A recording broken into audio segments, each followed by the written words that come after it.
trying to make a name for himself, out there with his camera, out there with that, takes a picture and immediately recognizes her.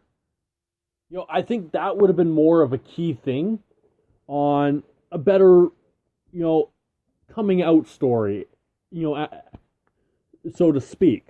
I don't know. I think, honestly, instead of trying to complicate things, it's better that they go off and try to keep things as simple as possible. See, I like complication in TV shows because it's always making you guess. It's always making you think. It keeps you on your toes. You don't know what comes next. This is a superhero series. For the most part, we don't need to go off and, get too complicated because this is comic book stuff. But if you go too simple, it becomes boring and predictable, and fans walk away. Well, I don't think we necessarily are going to see that here. Again, this is the first episode. I know, there was a couple bumps on this. You and I, we had a brief conversation last night, and we weren't really sure about this. I'm not sure we're necessarily the top demographic that they're going after. I'll go off and I'll admit I'm north of 30. I really think they were really hoping to get that demographic of 18 to 30, and they're trying to attract female viewers. And from what I understand, 48% of the people who watched last night's episode were women. Girls.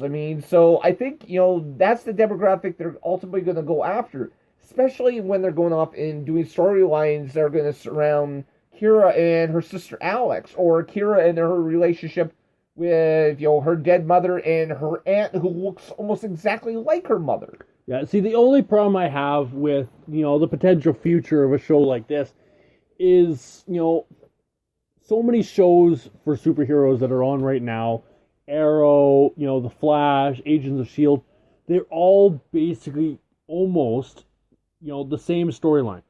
They've got, their main character, they've got their little drama involving that main character, and they got their little team around them. Now, while the things that are happening in the shows are all different, it's the same aspect in all shows. And some people don't they'll flock to one show, but they won't flock to the rest. I think what they really need to do is really put a brick wall up between the shows and say, okay, this one's different. Well, from what I understand, even though CBS and forget the network that Arrow and Flash are on, CTV. Not CT. It's on CTV now. Yeah. Okay. Well, it's CTV here in Canada anyway. But the fact that even though the shows are in the same house, so to speak, because the networks are owned by the same company, at this point there is no plans for any crossovers whatsoever. So I think we're gonna go off and kind of have a different direction here. As far as we know, if you look at Arrow and at the Flash, Superman doesn't exist. They've kind of hinted that Bruce Wayne at least is in their universe. But we don't know if this is all in the same little universe or not. And so I think that way we're going to see difference. I know that the company, and I forgot to go off and write down the name of the company, but this military or organization that Alex Danvers works for seems to be keeping an eye on extraterrestrials. And so I think it's going to be interesting because this is not something we necessarily even saw in Smallville. But a lot of the stuff they're doing here does remind me of what they did with Smallville when Clark Kent rescued his cousin Kira from the Phantom Zone, and a lot of those villains that were imprisoned there, escaped. And so, that's kind of reminds me a little bit of what they did there.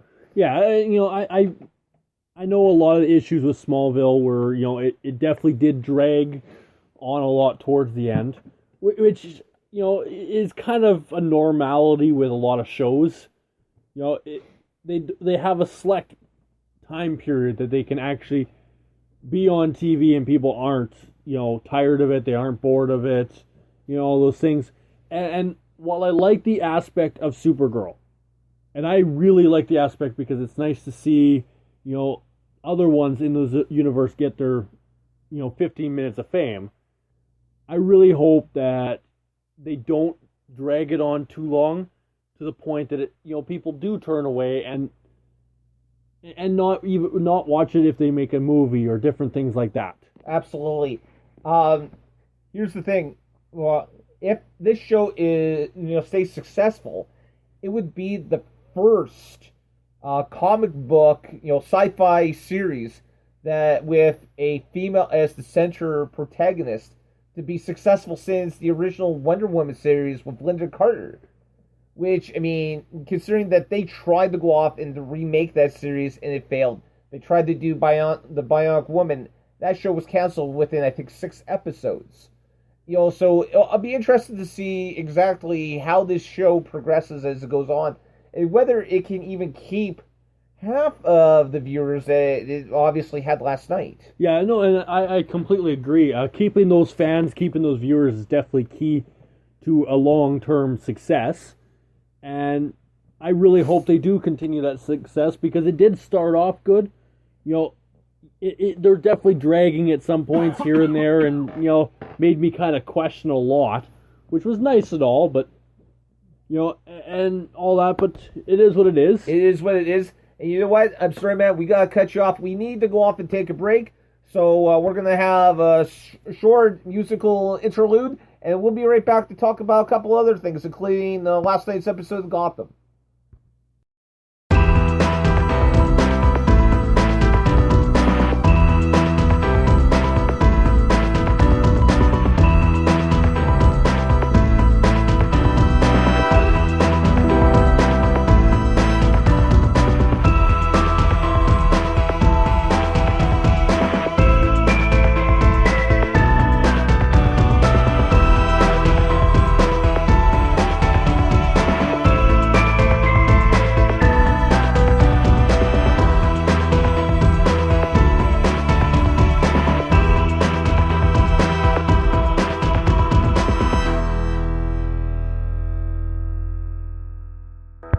Hey guys, welcome back to the Captain Fizz and Mask Guy show. Honestly, I think we could probably talk another 20 minutes about Supergirl if we really wanted to, because I mean we were talking about it during commercial during the commercial break there. It is the show that keeps on giving. It's phenomenal. So if you have any questions for us, want to give any input, follow us on Twitter. You can follow myself at Real Captain Fizz. At Real CAPT Fizz. So at Real Captain Fizz. I almost gave them yours for mine. And of course you can follow me at That Mask Guy. And you can follow the show at Fizz Mask Show. But you know what? We're getting way ahead of ourselves because we still got about another 20 minutes to go. I think it's worthwhile for them to know where to reach us, earlier in the show, especially since, Supergirl. Supergirl. So we're going to be super phenomenal fans? Fans? Fans. Okay, we're going to go with that. It is. Yes. So last night, Gotham. Yeah, we won't spend a whole lot of time on Gotham. But, what did you think of last night's episode? Unbelievable. Definitely got to you got to start seeing the darker side of Wayne Enterprises. Wayne Enterprises, yes, of course. We're talking about Indian Hill. If you guys don't know what we're talking about, again, we're not going to spend a lot of time on the show tonight.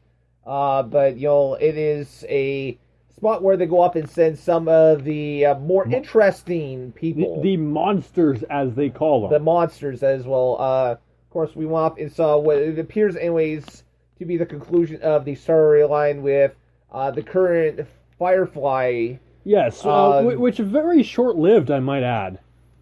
I was expecting a little bit more from her.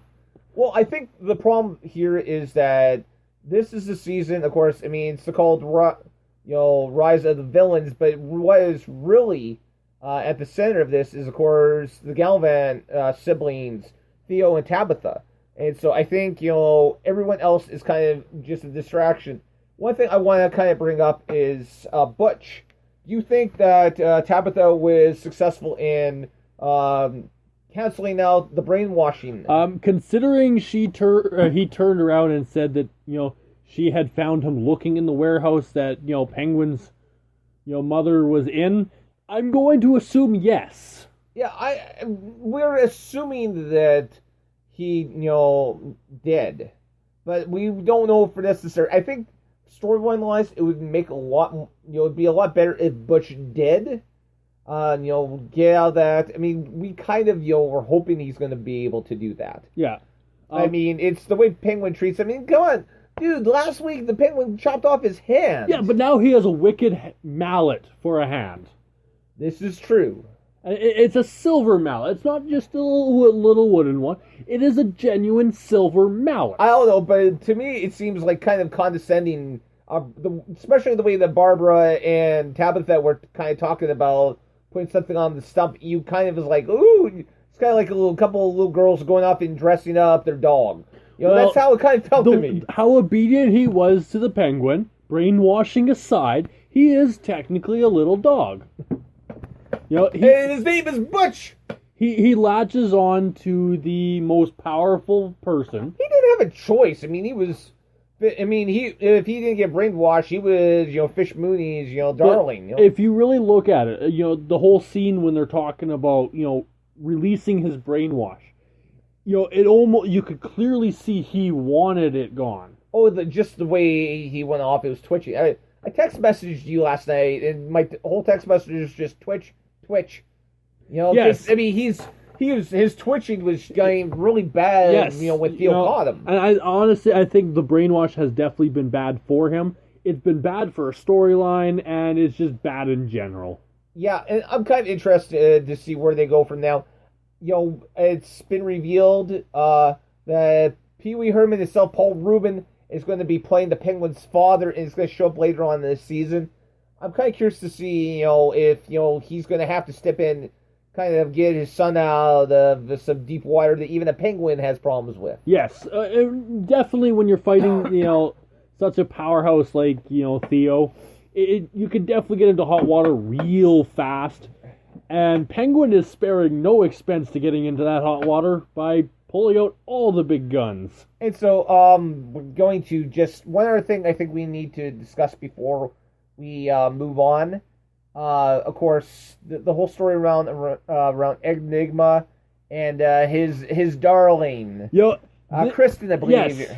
I was actually screaming at the TV at that point because I pretty much, as it was going on, and as soon as he started to do the big reveal that he had killed that police officer that I really don't care what his name was because it's not worth mentioning. He really didn't play much of a good, big part in the TV show except for dying. So when he finally revealed to her that he had killed him... she was dead. There was no way she could have escaped that. I knew from that moment that she was going to die, and that was going to be the single most, important reason why he becomes the Riddler. Yeah, I think, this is kind of snapped. He went off, and, I mean, let's face it, he was definitely, a little on the creepy side. But, I mean, despite everything, I mean, his heart was definitely in the right place. Yeah, see, I knew, her death wasn't going to really cause him to snap, but the only way that her death would be if it was by his own hands. And that's exactly the route that they took, and I think that's exactly what we needed to see and, understand of why he became who he is. And I really think, maybe not so much this season, but next season, the Riddler will really begin to show. And, I think the true villains are going to finally start to come out. Well, I mean, I've stated this a couple times this season. I said there was no way that Kristen Kringle was going to make it out of this season alive. I'm, not surprised that she's dead. I actually thought they might progress it a little longer.